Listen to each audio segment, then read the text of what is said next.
Have you ever wondered if you could take a mechanical keyboard's tactile performance, a mouse's accuracy, and cram them onto a controller? The Blitz 2 from Mojang seems to be aiming for competitive level performance, but on a controller. Is it the definitive choice for gamepad controllers? Disclaimer, the controller was sent to me by Mojang, formerly and widely known as Bigbig Won. However, all opinions are my own and are not in any way influenced by Mojang. With that out of the way, let's check it out. Out of the box, we get a few extras with the controller. A D-pad replacement, stick replacements, some rubberized padding for the back paddles, and extra shoulder buttons. A wireless dongle receiver, and the controller itself. There are other colorways for the controller, and the one I got from Mojang is the gray one. There's also a blue and white colorway, very classic Gundam vibes. Here it is next to a standard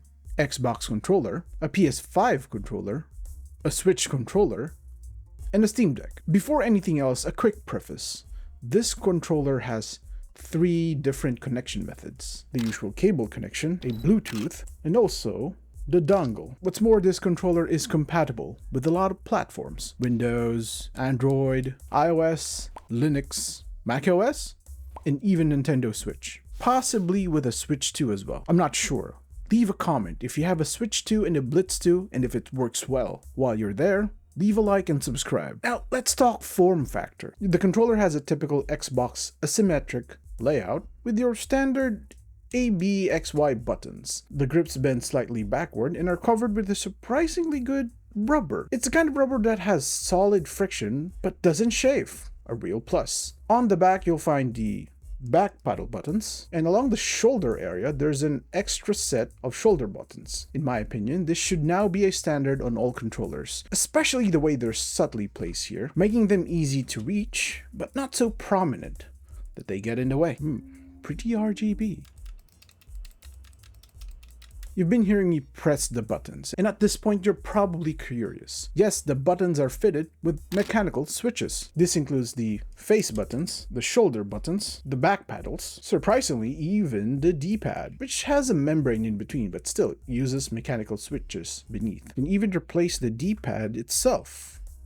It's kind of hard to remove though. Even the thumbsticks are replaceable. I do prefer the standard sizes though. That's really impressive in my opinion. Mojang claims their mechanical switches have low failure rates and long operating lifespan, which are bold claims. It's a shame that there isn't an analog to hair trigger toggle for the trigger buttons. Taking a peek at gamepad law, user reports seems to back those claims, with latency as low as 5 to 6 milliseconds and very low jitter. The numbers are impressive. Bluetooth has highest latency and jitter, while wired has the lowest, as usual. And the dongle connection is no slouch either, though connecting to Switch may underperform across all connection types. Stats are good, but how does it feel? Feels great. The press feel took me by surprise the moment I tried it. Though as mechanical keyboard user myself, it also felt familiar.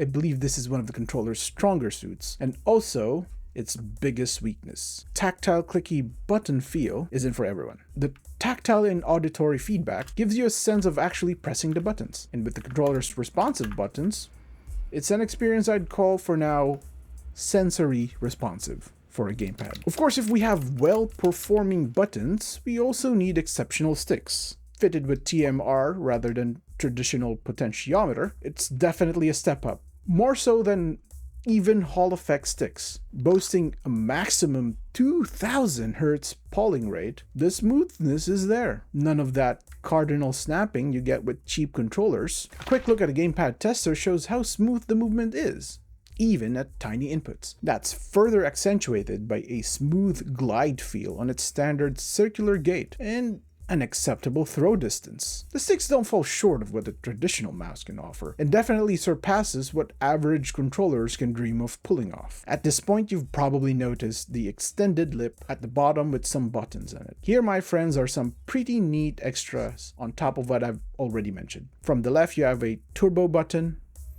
button remap function, a macro function, and a profile switcher.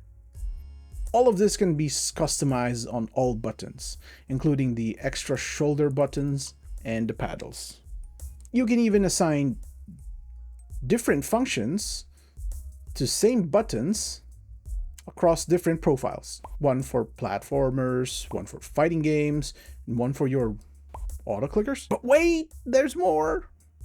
The bells and whistles don't stop there. The Blitz 2 has a companion app to further customize how you use the controller. With the app, you can enable motion controls, which are surprisingly decent. It's not perfect, but you can fine-tune however you want. The app gives you that freedom. You can also adjust dead zones and active zones, and even create joystick hot maps when you reach any 4 cardinal edges of the stick. Perfect for toggling sprint when you push the stick all the way up. You can create macros with exact intervals and durations, adjust input modes, and even update the controller's firmware. What's pretty cool is that the companion app also exists on iOS and Android, with most, if not all, customization options available on mobile as well. Pretty sweet controller, right?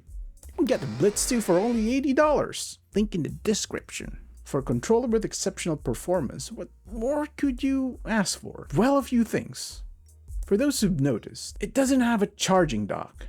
For Christ's sakes, it's 2025. I know there are a bunch of controllers still shipping in 2025 without a dock, and shame on them. At this caliber, I'd at least expect an included dock. Given with how well it performs, it's even more frustrating when you notice there's a magnetic port for dock charging on the back of the controller, and other controllers in their lineup have docks. I contacted Mojang and they said a dock is still in development. Hopefully they rectify this soon, because for a competitive level controller, it's not competing at all that well with others with the same price range or even lower. Another more minor issue is that the companion app is a bit confusing and a little laggy, for the lack of a better term.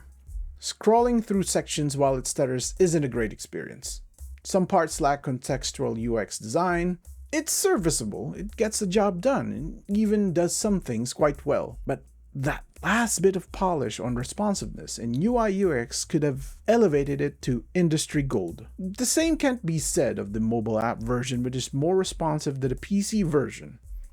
It's also a shame that the profiles can't be synced cross-platform, but I guess you would need an online account to sync them both, and I'm actually really glad that they don't have that shenanigans for this controller, at least. At this point, I recommend the mobile app for tinkering, unless you need to update the firmware, which the mobile app cannot do.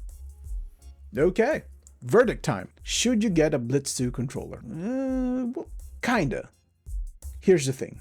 The controller itself is phenomenal. By itself, without the bells and whistles, it already performs and outshines standard controllers on the market. However, the competition has started to heat up. 8-Bit Do, GameSeer, and even brands I wasn't aware of like Mamba, ECMX, can almost do what the Blitz 2 can, and many of them offer dock options. I really like this controller. However, I can't wholeheartedly recommend it until a few deal breakers are resolved, especially at $80. Casual gamers should reconsider before purchasing. But wait a minute, that's not a whole picture here. I can't recommend it to a particular set of casual gamers, as opposed to the other side.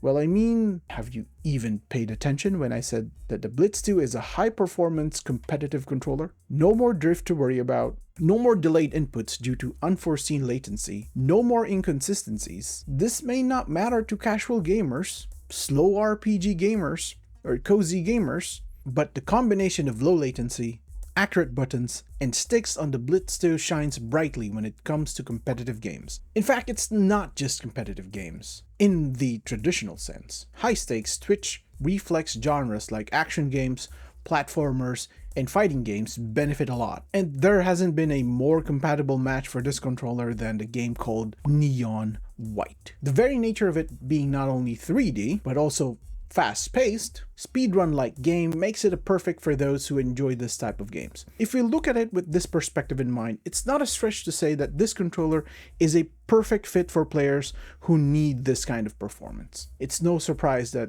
even GamePad, known for its extensive collection of tested controllers, has awarded its own Choice of GamePad award. Take that as you will from one of the most regarded independent quality control databases for controllers. What makes this controller shine is its unparalleled performance With its ultra-responsive sticks, ultra-low latency buttons, ergonomic shape with accommodating extra buttons, and a pretty okay companion app, especially the mobile version, that can further elevate customization. If that's what you're after, you'll find the competitive controller you're looking for in the Blitz 2.